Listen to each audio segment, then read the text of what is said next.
Hi, I'm Christy McDonald, and here's what's coming up on One Detroit. It's a small-town perspective on shops surviving in a COVID world. We head to Clawson and see how business is going.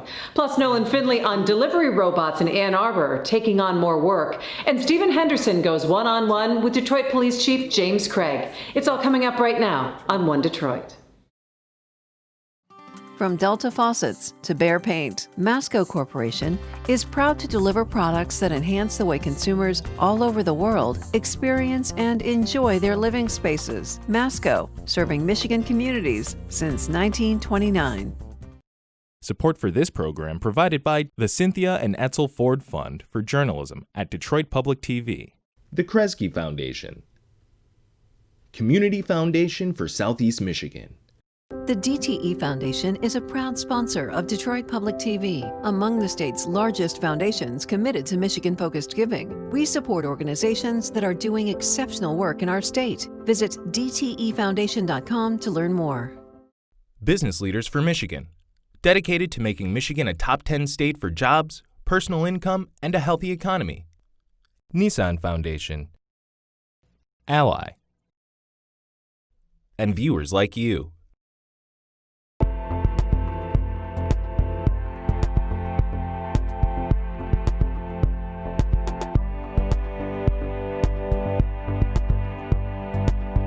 Hey, One Detroit, thanks so much for joining me. I'm Christy McDonald. Hope you're having a good week. We have a full show coming up this week with even a moment of zen for you at the end. But first, in an increasingly contactless world, see the delivery robots getting a lot of work now in Ann Arbor. Nolan Finley will have the story for us. Then Stephen Henderson talks with Detroit Police Chief James Craig about the Black Lives Matter movement and the role of police in communities. And then we'll take you to the Concert of Colors. You can relax and enjoy Don Was and his All-Star Review. But we're starting off with a closer look at Clawson. It's a small city in Oakland County, and pre-COVID had a rapidly changing downtown, businesses on the upswing. Well, now they're making changes to survive.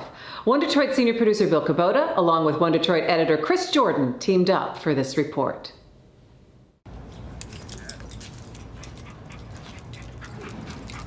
Hi there. If there's no customers in the store and we can maintain a 6-foot distance between our employees, then yeah, we might slip the masks off, you know, just because they're a little annoying. But while we're in here and there's customers in the store, we're constantly masking, and we've got the, you know, Lysol disinfectant wipes and blah, blah, blah. And is there something I could help you find today, sir? I'll bet there is. Oh, good. The centerpiece on a turntable for 45. So we have the kind you can put in the 45, or if you see these 45 adapters, and those are the kind that go over the spindle. Yeah. Flipside Records. This is the sound. This is the sound of the Sabbath. A store full of collectibles, vinyl, new, used. Right there in downtown Clawson, nestled between Royal Oak and Troy, southeast Oakland County, as Todd Fundero tries to survive the pandemic. I like to think of this as an emporium of escapism. Right? Yeah. Anything to get your mind off of what's going on around us, right? Yeah. We got into the story of Clawson during the pandemic because of Flipside Records, your store in your town, Chris. Yeah, so Flipside Records is where I've gone to buy my music since I was a teenager. And so to see them post on Facebook, hey, please call us and please buy our merchandise and come pick it up curbside. We need your help, because if people don't start shopping here curbside again, we're not going to be here when the pandemic is over. And they would do Facebook Live videos of, like, he'd hold his phone and flip through a bin of records and, like, just do, like, sort of a virtual browsing experience, basically. A couple weeks into the pandemic, you wrote that Facebook post, basically, come back in or else we won't be here. Yeah, I mean, and that's the truth, right? It's not a matter of, you know, I can do curbside and people can pick up and stuff, but so that's a constant thing. And, you know, I don't want to be crying a sob story every week and this and that, you know, but I got bills to pay, and I know I have customers that don't want to see me close, right? Fondero's store has been here for 38 years. Clawson, a city of 2.2 square miles, at the turn of the last century, a stop on the interurban rail that came north from Detroit. It's not clear how Clawson got its name. It said somehow the letter C got in front of a guy named Lawson and it stuck. Clawson boomed in the 50s and 60s. That's when the population peaked, 18,000, 6,000 more than today. For a while it was down, but never out. I mean, if you look at those early streetcar suburbs, most of them have survived pretty well to the present day. They're still desirable places to live. Their housing stock is in good shape. And part of that is their location because they're close in. So they got dibs on a good location. But part of it, I think, is also just the way they're laid out and designed. You know, I remember Clawson in the 1960s. The streetcars were gone, but then they had I-75. You know, you just get off on 14-mile road down a couple miles, and you were there. And right on the other side of I-75 was the Oakland Mall. And when that came in, that kind of hollowed out the downtown back then. When I was a kid was when Clawson kind of started to come back and reinvent itself, and they narrowed the roads, widened the sidewalks, and it became this very organic, walkable downtown that was really a fun place to go. And that's a quality that a lot of towns want to cultivate and that a lot of towns basically lack. It's a push toward placemaking, as urban planners call it, the connection between space and people, providing a sense of, well, place. Human scale is important. Affordability is obviously important. And a sense of place is important. To an outsider, you have to be able to describe it and have the person be able to understand what that place looks like. You have to feel like you fit there in a particular way, I think. I think if you think of the suburbs, does Troy have a good sense of place? I don't think it really does. It has other advantages, sure, but I think sense of place is not one of them. 14 years ago when we moved in here, Clawson was a drive-through town. It was just a big conduit to I-75. Leon and Lulu has unique home furnishings, clothes, art, curated hard-to-find things. A destination store like Flipside, where shoppers need to come in and browse. Actually, there are quite a few stores like that in Clawson. Supplies for magicians, comic book collectors. Here you can get your fine yarns and harps. Yes, harps, if you need more than one. We have things here that nobody else has. Clawson now is a lot of what it was Clawson then, that very small town family kind of feel. There was a time in the late 60s, 70s where we lost that. You know, when you lose the core of your community, you lose some of your identity. So this is all about making sure we retain that. Retain and revive. The Clawson movie theater closed in the early 1960s. The Ambassador roller rink in 2005. Both buildings were built in 1941. This building as a roller skating rink and the other as a movie theater. So we actually now own the entire entertainment district of Clawson. Now this operation is helping with Clawson's sense of space. We're looking at how Clawson businesses deal with the pandemic. How will they figure their way out of this economic downturn? Leon and Lulu is something of a small business innovator, which has become nationally known. They had a lot of in-store events like art shows and book signings, the kinds of things that they're struggling to figure out how to do again post-COVID. We caught up with Leon and Lulu owner Mary Liz Curtin back in May, when her doors were still shut because of the pandemic, and it would be a few more weeks before they were open again. We're all scared that we're going to run out of money. We're scared that people are not going to come in. We're scared that too many of them are going to try to come in. We're afraid that when they come in, they're not going to like our stuff. We're afraid that when they come in and they buy our stuff, we won't be able to replenish it because there's supply chain issues. The biggest problem, I think, for every merchant of any kind is we're scared, but we don't know what we're scared of. We don't know how to react to it because it's all completely unknown. By May, a staff of 40 reduced to a handful. Like Flipside, they were selling online. Leon and Lulu did not have an online store. We really dedicated everything to a fabulous shopping experience in the store. So we had to learn how to sell things online, and we opened our low-tech web store. So that's brought us into a whole new kind of business that we haven't done before. The curbside pickup, the shipping, it's all new to us. Everything's new to us is the way it's all being handled. Adding to the stress, last fall, Curtin opened a restaurant and a movie house called Three Cats, small plate farm-to-table fare, created by veteran restaurant man Matt Prentice, starting to get popular just in time for the shutdown. I've never been through this, and I've probably been around longer than 99% of the people in the restaurant business in Detroit today. So I had thought I'd seen everything until now. Three Cats sold a lot of takeout when the shutdown hit, but it wasn't really enough. Now business is picking up for the restaurant and the store slowly. Estimates have the number of restaurants in Clawson tripling in the past 20 years, but at the corners of 14 Mile and Main, 3 restaurants sit closed before the pandemic hit. What about that? Yeah, there was a Vietnamese restaurant on the corner that closed last year, a Pizza Hut that recently closed, although maybe that's not such a loss in a town defined by one-of-a-kind small businesses. But the really big loss was Black Lotus Brewery. Black Lotus had been there since 2006, and along with Leon and Lulu, was one of the really transformative businesses that had really led the resurgence of downtown Clawson.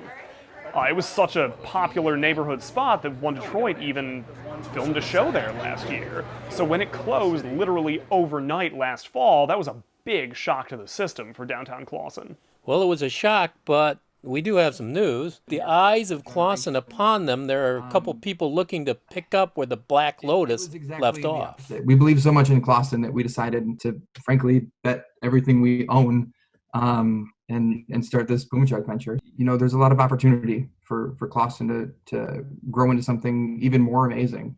Andrea and Tyler Williams now have what was the Black Lotus. It's a new restaurant called Puma Chug, and it could open as soon as next month. Yeah, but what is the outlook going to be for restaurants, and especially new restaurants that are opening for the first time in this new world of COVID? So that's one of the big stories that we're going to be diving deeper into as we look into one small town's business district during the pandemic. Puma Chug opened up in the beginning of September, so Chris and Bill did another report on the dining scene in Clawson and how neighborhood joints are getting a lot of business. For that story, just head to onedetroitpbs.org. All right, turning now to policing in Detroit. Stephen Henderson went one-on-one with Chief James Craig on American Black Journal. They had a candid conversation about the Black Lives Matter movement in Detroit and the role of policing in the future. As you point out, there's been a lot of change since you've been here. Some of that change we were trying to affect before. I mean, we were under a consent decree with the federal government for a very long time, specifically to deal with brutality and rights violations that were taking place. At the same time, we still have a lot of progress to make here in terms of again, that relationship. We're building it, it's getting better, but in absolute terms, we still have our issues. I wonder what you make of the suggestions that we have to rethink this on an even bigger scale than we have before. In other words, that quote unquote reforming the police department is not enough, and that you've got to defund or dismantle. Those are maybe not the best descriptive words for what people are talking about, but maybe rethink is the word that best describes that. As the chief of this department, are you open to the idea that we can rethink policing on a fundamental level? On a fundamental, yes, Stephen. First, I'm going to vigorously push back when you or anyone else suggests that we have tremendous work to do, or at least you alluded to that. I'm going to push back because we don't see the fractured relationships that you see in other cities. And as you pointed out, we were under consent judgment, federal oversight for 13 years. Mm-hmm. We got out from under that within a year of my appointment. So the department has made tremendous progress and continues to make progress. We have a very different police department. Now, Are we perfect? Absolutely not. Sure. We're not. There is no perfect anything, and certainly there's no perfect police department. But when you draw a comparison, it becomes abundantly clear that Detroit's very different. And the national landscape, your colleagues on the national level want to know what makes Detroit so different. So we need to start and stop painting the profession with a broad brush. And let's talk about the elephant in the room, because certainly there's a lot of emotion today. I understand it. Mm-hmm. Certainly this chief and many in this department, we don't embrace what happened to Mr. Floyd. We took a very firm stand. In fact, I was probably the first police chief in America that came out and indicated that Mr. Floyd should have been arrested. Not Mr. Floyd, but the officer who murdered Mr. Floyd should have been arrested. That's what police departments do. It's called probable cause. And so when we make those sweeping statements, I have to push back. Now, does it mean that there's no room for improvement? Absolutely. Right. And there are things that we're working on right now to move the needle to the next level. When you talk about this whole idea of defunding, I mean, conceptually, it's probably a bad word or a bad way to describe, but when you talk about, well, we don't think a police department should be directly involved in the servicing of individuals suffering from mental illness. I agree with that. Mm-hmm. I think that, social workers, we've been crying out for years now about the broken system, and there needs to be improvement. But however, Stephen, we mustn't forget that if we're dealing with a mentally ill person and that person exhibits violence, that is a police concern. One of the things that we've seen an uptick in, particularly since COVID, a dramatic increase in the number of critical incidents that we have had to respond to with our special response team. I'm talking about barricaded suspects, armed suspects who are directly a threat to our community. We've had to respond to manage those things, and the numbers have increased. I think we've, over that period, I think from May 25th to current, 11 such incidents. And of that number, 70% we know are individuals suffering from mental illness. So it's a big challenge. So there's a lot of dynamics in play. And I just would ask that we take a step back in a non-emotional way. To find more from American Black Journal, just head to onedetroitpbs.org. Well, we're in a time where technology is helping drive changes we're seeing in a COVID world, and delivery robots developed by a startup out of the University of Michigan are doing some of the work. Nolan Finley talked with the co-founders of Refraction AI in Ann Arbor about the autonomous Rev 1. It could show up at your door with your favorite restaurant order. We have Matthew Johnson Robertson and Ram Vasudevan, engineering professors at the University of Michigan, who have started a new company, Refraction AI, to put robots on the streets, starting in Ann Arbor, to sort of take the human contact out of food delivery services. You guys developed this robotic delivery system, and the university's technology spin-off program assisted you in getting this business up and running, and you already have these robots out and going in Ann Arbor. How's it working?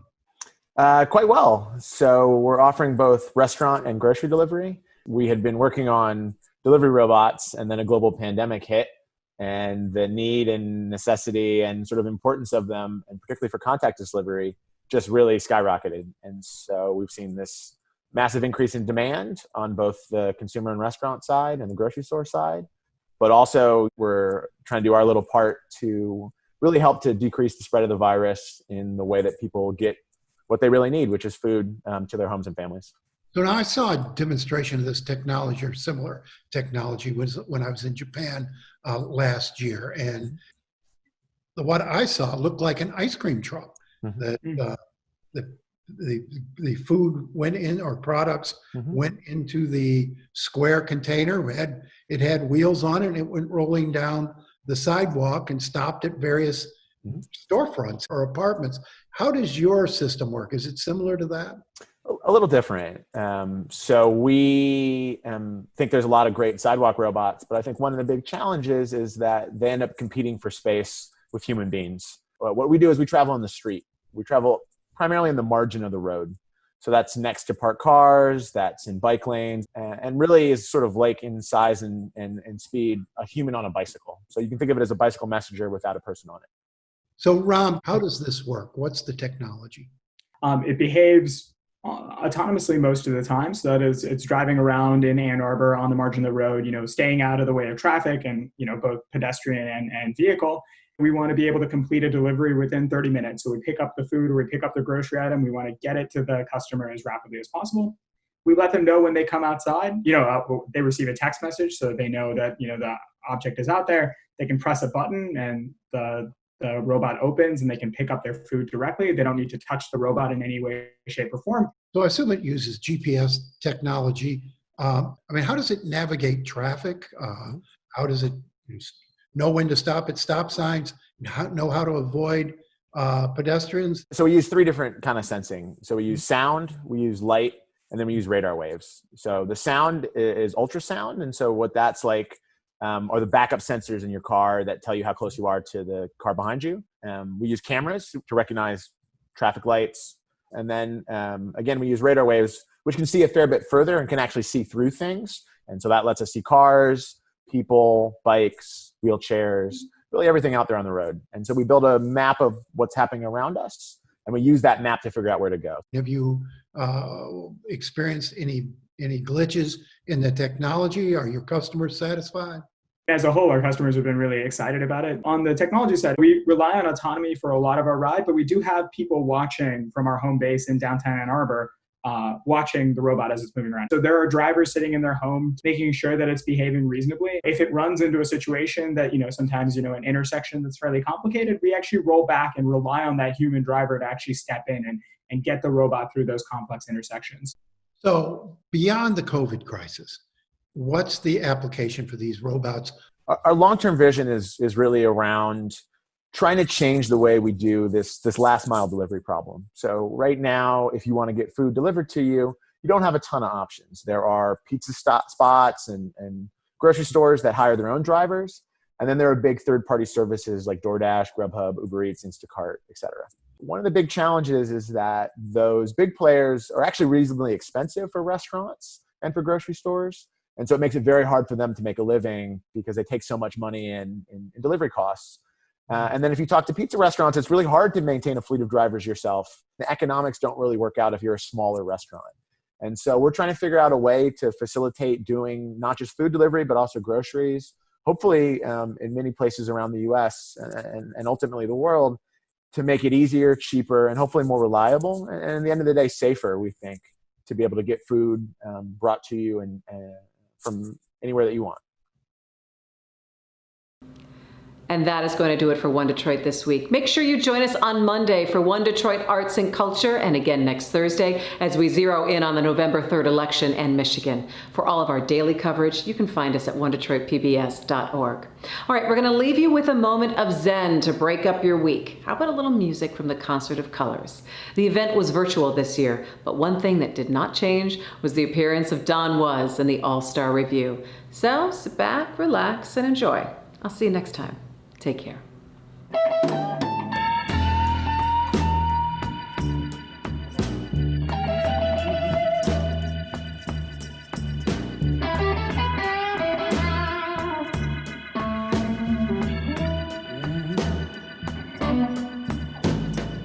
Sun gonna shine, shine, shine on me one day. Gonna shine, shine, shine on me one day. The wind gonna rise, rise, rise, blow the blues away.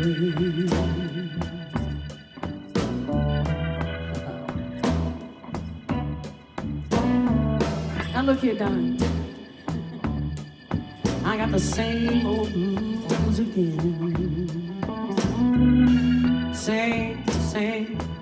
same old blues.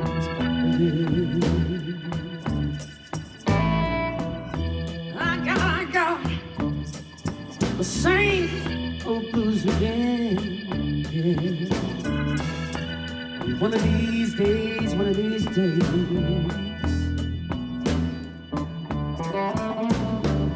a dark star will rise and blow, blow, blow the blues away.